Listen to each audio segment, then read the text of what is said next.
धन्यवाद। धन्यवाद। श्री हनुमान बेनीवाल जी। अध्यक्ष महोदय,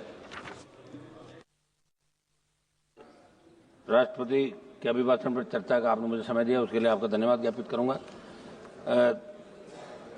अखिलेश जी ने शुरुआत की थी प्रयागराज महाकुंभ में दिनांक 29 जनवरी को मौनी अमावस्या के दिन भगदड़ के अंदर जो दिवंगत लोग हुए उनको मैं श्रद्धांजलि अर्पित करता हूं और देश की सरकार से मांग भी करता हूं कि इस भगदड़ में मृतकों के सही आंकड़े नाम के साथ देश की जनता के समक्ष रखे जाएं। कुंभ हमारी सनातन संस्कृति और आस्था का संगम है। सदियों से इस देश में महाकुंभ का आयोजन भी होता जा रहा है, लेकिन सरकार अपनी नाकामी छुपाने के मृतकों के सही आंकड़े नहीं दे रही है। सभापति महोदय, इसको लेके पूरे वर्ल्ड में देश के अंदर कुंभ का जो क्रेज था, इसमें कोई दो राय नहीं। एक मिनट, करोड़ों लोग इसके अंदर स्नान भी कर गए, लेकिन आज भी कई लोग अपने परिजनों को ढूंढ रहे हैं। तो सरकार को इसमें नाकामी किसकी रही, स्टेट गवर्नमेंट की रही, किन की रही, जिम्मेदारी किन की थी, कौन आयोजन वह करवा रहे थे, कौन अधिकारी थे, इनके खिलाफ भी इस मामले में कार्रवाई, सरकार को बड़ी कार्रवाई करनी चाहिए, ये मैं मांग करता हूं। सभापति महोदय, किसान और एमएसपी, किसान कर्ज माफी का कल भी मेरा सवाल था। सभापति महोदय, जो कृषि बजट आप लाए उससे शायद 2 गुना 3 गुना किसानों पर कर्जा होगा देश के अंदर। 33,52,446 करोड़ का कर्जा देश के किसानों के ऊपर है। मैं मांग करता हूं कि आप इस कर्ज को माफ करें। आप हर चीज जब कह रहे हैं, और इसमें कोई दो राय नहीं कि जवान और किसान ने आपको लगातार 2 बार सत्ता के शिखर पर बिठाया, और पूर्ववर्ती सरकार ने भी कोई बहुत बड़ा किसानों के लिए नहीं किया, लेकिन आज आप करो, आप ये क्यों करोगे, उन्होंने नहीं किया, 60 साल नहीं हुआ, 70 साल नहीं हुआ, आज तो आप लोग हो। तो किसान कर्ज माफी की मैं मांग दोहरा रहा हूं कि पूरे देश के अंदर राजस्थान सहित आप किसान का कर्जा माफ करें। एमएसपी खरीद पे जो गारंटी कानून की आपने बात करी थी, तीनों कृषि बिल 700 किसानों की शहादत के बाद आपने लिए, तो मैं मांग करता हूं कि तमाम ये राइडर जो 25 क्विंटल का आप रखते हैं, 25 क्विंटल हम खरीदेंगे, बाद में नहीं हटाएंगे, इस राइडर को हटाते, बाद में नहीं कि राइडर को हटाते हुए तमाम खरीद आप करें, ये मैं आपसे मांग करता हूं। किसानों की आर्थिक स्थिति सुधरेगी, बूस्टर डोज मिलेगा, एक बार संपूर्ण कर्जा माफ करें, जिस तरह चौधरी देवीलाल ने 90 के अंदर 10,000 का मूल कर्जा जो ब्याज से चाहे 1,80,000 2 लाख, तब आप लोग भी इसी चाहते हैं तो माफ किया था, ये मैं मांग करता हूं। सभापति महोदय, अग्निवीर जो लेके आए, निश्चित रूप से देश के अंदर हमारे जवानों के अंदर जज्बा था। बहुत रैलियां, मेरा घर स्टेडियम के सामने नागौर के अंदर बच्चे दौड़ने के लिए आते थे, शेखावाटी के अंदर, हरियाणा, यूपी, पंजाब, लेकिन अग्निवीर आने के बाद जो सेना के अंदर क्रेज था जाने का, वो खत्म हो गया। मंत्री जी, आप मेरी तरफ देख रहे हैं, इसके अंदर आप करें कि हमारे बच्चे सेना के अंदर जाएं। और इन्होंने, रक्षा मंत्री जी ने एक बयान दिया कि अग्निवीर को लेके जाने की इच्छुक युवाओं, सेना के सम्मान को हम लोग बहुत रख रहे हैं, और लिखा कि अग्निवीरों को कार्यमुक्त होने के बाद कौशल प्रमाण पत्र दिया जाएगा। तो कौशल प्रमाण पत्र के लिए सेना के अंदर थोड़ी जाते हैं। हमारी जो सेना है, वर्ल्ड की सबसे नंबर 1 सेना, थल सेना, हमारी एयरफोर्स, हमारी नेवी। तो मैं मांग करूंगा कि अग्निवीर की योजना को समाप्त करके पूर्व की भांति सेना भर्ती रैलियां चालू की जाए। और हमारी आई रेजिमेंट का मामला, हमारे अलवर से मंत्री जी आते हैं, गुजर रेजिमेंट का मामला, तमाम रेजिमेंट जो पहले यहाँ देश के अंदर थी, उन रेजिमेंटों की पुनर्स्थापना करें, नई रेजिमेंट बनाए जो लड़ाके देश के अंदर, जो मार्शल जातियां हैं वो चाहती कि हमारी रेजिमेंट भी सीमाओं पर लड़े, तो उन रेजिमेंटों की स्थापना भी आपको करनी चाहिए, ये मैं मांग करता हूं। सभापति महोदय, हमारे राजस्थान के अंदर पेपर लीक के मामले बहुत हुए पूर्ववर्ती सरकार के समय, और अब भी एक आध पेपर लीक की घटनाएं हुई। एसआई भर्ती जिसके अंदर आरपीएससी के एक सदस्य को पकड़ा और 50 ट्रेनी एसआई जेल के अंदर, उनमें कुछ की जमानत हो गई।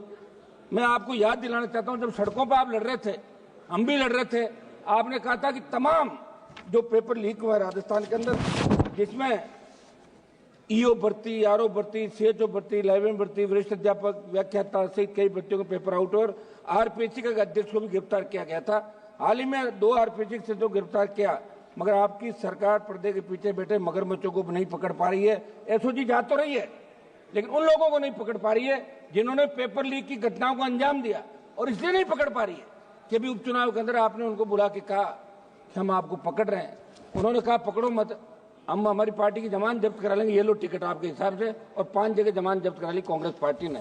तो मैं मांग करूंगा कि आप इस एसआई भर्ती को रद्द करें, कोर्ट का बहाना नहीं बनाए। आपके नेताओं की डिमांड थी, स्वयं मुख्यमंत्री सड़कों पर कह रहे थे कि हमारी सरकार में तो हम ऐसा ही भर्ती रद्द करेंगे, तमाम उन भर्तियों को जिनके लोगों को पकड़ा रद्द करके एक नया संदेश राजस्थान और देश के अंदर दें। सर्वसम्मति सीबीआई के मामले को राजस्थान के हमारे बहुत चर्चित मनोहर राजपुरोहित अपहरण की जांच हाईकोर्ट के निर्देश के बाद सीबीआई ने अभी तक शुरू नहीं की। लंबे संघर्ष के बाद लवली कंडारा एनकाउंटर की जांच तो शुरू हो गई, सीबीआई ने कर दी, लेकिन बाड़मेर जिले के कमलेश प्रजापति फर्जी एनकाउंटर की जांच के अंदर कुछ नेताओं के नाम आ रहे हैं, वो जांच सीबीआई ने अभी चालू नहीं की। हम चाहते कि इसमें क्या कार्रवाई सदन को मालूम पड़ना चाहिए। जोधपुर में अनिता जाट हत्याकांड के मामले में स्टेट पुलिस द्वारा चार्जशीट दाखिल करने के 5 दिन बाद सीबीआई ने एफआईआर दर्ज की है।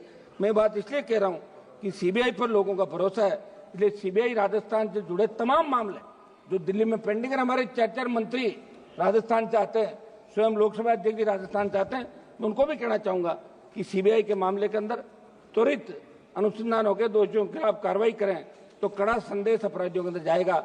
सवज महोदय, आबकारी नीति आपके माध्यम से हाल ही में राजस्थान की भाजपा सरकार जो आबकारी नीति लेकर आई, मंत्री जी थोड़ा एक मिनट, राजस्थान का मामला, आबकारी नीति जो राजस्थान की सरकार लेकर आई है, वैसे तो हम शराबबंदी के खिलाफ जो आंदोलन में राजस्थान का हमने हिस्सा लिया कि शराबबंदी होनी चाहिए।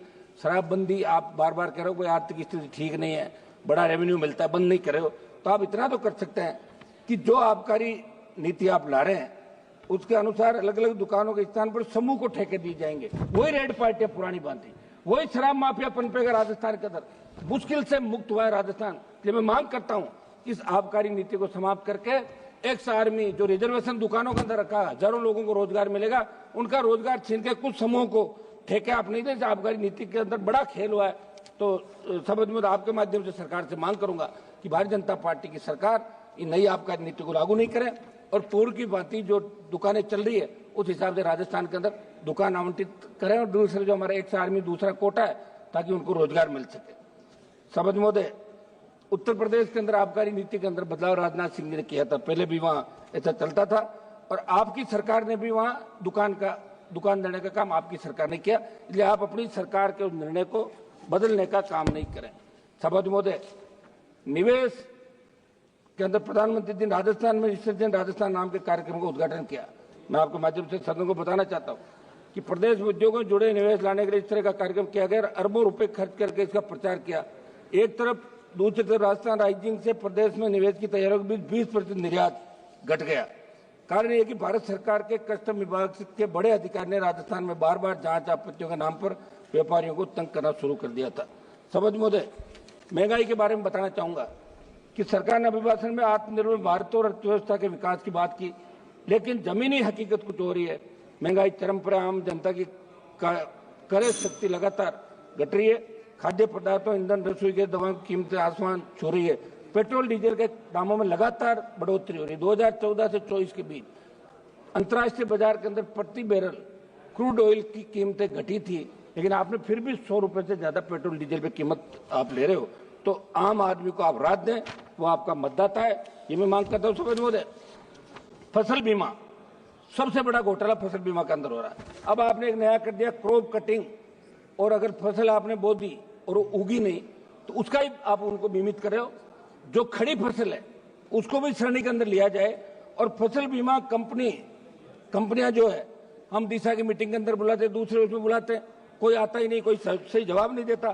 तो फसल बीमे का, प्रधानमंत्री फसल बीमा का जो आप प्रचार कर रहे हो, प्रत्येक व्यक्ति को राहत मिले, प्रीमियम लेने के बाद उसका हक भी बनता है। इस दिशा में फसल बीमा में सुधार आपकी सरकार को करने चाहिए। समझ महोदय, ये जो क्लेम कई लोग फर्जी तरीके से उठा रहे, एक रिपोर्ट के मुताबिक इन दिनों जिले के 8 मेरी गांव में 2000 खेतों का 300 करोड़ का क्लेम फर्जीवाड़े से उठा लिया। ये प्रधानमंत्री जी फसल बीमा योजना की सार्थकता का लाभ असली एक मिनट साहब सुनो, 1 मिनट में समाप्त कर रहा हूँ सभापति जी, 1 मिनट सभापति जी, 1 मिनट, 1 मिनट, आधा मिनट, एक विषय हो रहा है मेरा, तो इस पे फसल बीमा पे नए सिरे से करें। एक विषय हमारा लोड से मंत्री जी आ रहे हैं सर, मुख्यमंत्री जी को 1 मिनट साहब, सभापति जी आधा मिनट साहब, आधा मिनट सर, हम रात को 12 बजे तक कोरम पूरा करते हैं, ऐसे क्या कर रहे हो? आधा मिनट दे साहब। सभापति जी, अभी हमारे राजस्थान पुलिस के सहायक उप निरीक्षक स्वर्गीय सुरेंद्र कुमार चौधरी ने 11 दिसंबर 2024 को राजस्थान के मुख्यमंत्री महोदय के काफिले की सुरक्षा करते हुए एक गाड़ी तेज आ रही थी प्राणों की आहुति दे दी। और अलवर से हमारे मंत्री जी आ रहे हैं, इनसे भी मिले, उपराष्ट्रपति से मिले, और मुख्यमंत्री जी उनके घर पे भी गए। शहीद का दर्जा देना, उनके परिवार को आर्थिक परिलाभ देना, और नायब तहसीलदार की नौकरी तो मांग रहा है, कौन सा आप कलेक्टर बना रहे हो? पहले भी आपने बनाई राजस्थान के अंदर। ये किसान का बेटा है, सादत दी है, और पूरे देश में संदेश। एक मिनट समाप्त तो करना है, समाप्त तो करूँ नहीं, समाप्त 30 सेकंड समाप्त दे दिया हम आपको। लोग तो 15-15 20 मिनट भाषण झाड़ गए। नहीं, हम समाप्त नहीं, समय से समाप्त कर रहा हूँ, समाप्त तो करने दें मैडम। आप सभापति जी, समाप्त करने दें, इस तरह मत करें साहब। आप समाप्त। Yes madam, please carry. सभापति